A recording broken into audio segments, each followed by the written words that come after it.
মুখ্যমন্ত্রী যেটা বলেছেন তার উপর দাঁড়িয়ে এখানে এই নিয়ে কোনো মন্তব্য করা যায় না, বা উনি যেটা বলেছেন তিনি একদম ঠিক কথা বলেছেন যে ভারতীয় জনতা পার্টি সব দিক থেকে তাদের বিরুদ্ধে গাদা গাদা দুর্নীতির অভিযোগ, তাদের বিরুদ্ধে সাম্প্রদায়িক ভেদাভেদকরণের অভিযোগ, তাদের বিরুদ্ধে অপশাসনের অভিযোগ, তাদের বিরুদ্ধে তদন্ত বা কর্তব্যে পক্ষপাতদুষ্ট এবং গাফিলতি সবের অভিযোগ আছে। দেখলেন না, ডবল ইঞ্জিন সরকার, প্লেন ভেঙে পড়ে গেল, মেনটেনেন্সে গণ্ডগোল, সেটা কাটতে না কাটতে হেলিকপ্টার কোথাও জরুরি অবতরণ করছে, কোথাও আবার ক্র্যাশ করছে যাত্রীসহ।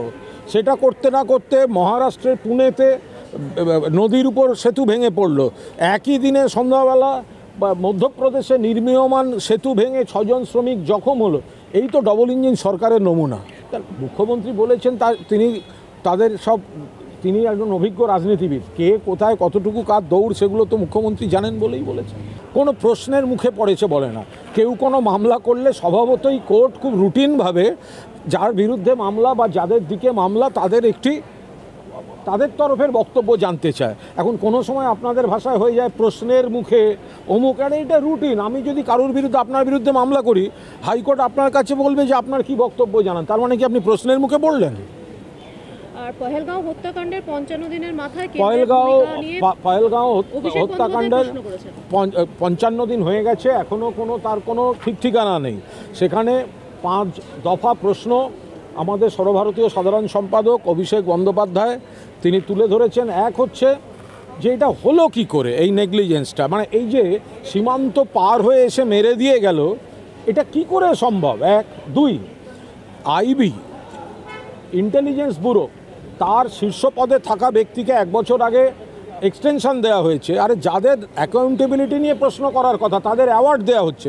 কোন কারণ, কত বড় যোগ্য যে যাকে এক্সটেনশন দেওয়া হলো এবং তারপরে এই ঘটনা ঘটলো? তৃতীয় প্রশ্ন যে এই যে জঙ্গিরা এসে ঢুকলো, তবে তারা গেল কোথায়? তারা ধরা পড়েছে না পড়েনি?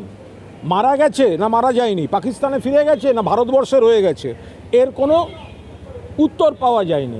এইটাই তো প্রশ্ন, যে এই যে জঙ্গিরা এরা কি পাকিস্তানে ফিরে গেল নাকি পাকিস্তানের বাইরে এখনও ভারতবর্ষের মধ্যে রয়েছে? এটা কি প্রশ্ন নয়? অভিষেক বন্দ্যোপাধ্যায় প্রথম ব্যক্তি যিনি টুইট করেছিলেন, এক্সে পোস্ট করেছিলেন পাকিস্তান অকুপায়েড কাশ্মীর। কেন সেটা নিয়ে কথা বলা হচ্ছে না? যখন গোটা দেশ কেন্দ্রীয় সরকারের পাশে দাঁড়িয়েছে, যখন গোটা দেশ সেনাবাহিনীর পাশে দাঁড়িয়েছে, যখন সব দল মত আমরা ভুলে গিয়ে, রাজনীতি ভুলে গিয়ে বলছি ভারতীয় জওয়ান তোমরা তোমাদের কাজ করো, তখন কেন পিওকে উদ্ধার করা হলো না? কেন পিওকে নিয়ে কথা হচ্ছে না? কেন ওই আমাদের আমেরিকার প্রেসিডেন্ট ট্রাম্প তার পোস্টে জানতে হয় যে সব থেমে গেল? এটা কোনো কাজের কথা? এই প্রশ্নটা তো শুনতে হবে যে নরেন্দ্র মোদী এত বছর ধরে যে যতগুলো দেশে ঘুরেছেন, আজকে যখন এই আতঙ্কবাদের বিরুদ্ধে লড়াই, কটা দেশ ভারতের পাশে দাঁড়িয়ে বিবৃতি দিল, তাহলে উনি ঘুরে বেড়ালেন কেন? তো এই প্রশ্নটা অভিষেক বন্দ্যোপাধ্যায় তুলেছেন, ঠিক কাজ করেছেন। তার সঙ্গে প্রতিনিধি দলে যাওয়ার তো কোনো সম্পর্ক নেই। প্রতিনিধি দলে গেছেন, সন্ত্রাসের বিরুদ্ধে কথা বলেছেন, পাকিস্তানকে দোষারোপ করেছেন, আর ভারতবর্ষের প্রধানমন্ত্রীকে প্রশ্ন করেছেন তোমার ভেতরের ইন্টেলিজেন্স কী করছিল? পাকিস্তান অকুপায়েড কাশ্মীরের বিরুদ্ধে তুমি কি ব্যবস্থা নিয়েছো? তুমি যে বিশ্ব ঘুরে বেড়ালে, তোমার এই গ্লোবাল ডিপ্লোম্যাসিটা কোথায় গেল? তো এগুলো প্রশ্ন করবেন না? খুব জাস্টিফাইড প্রশ্ন।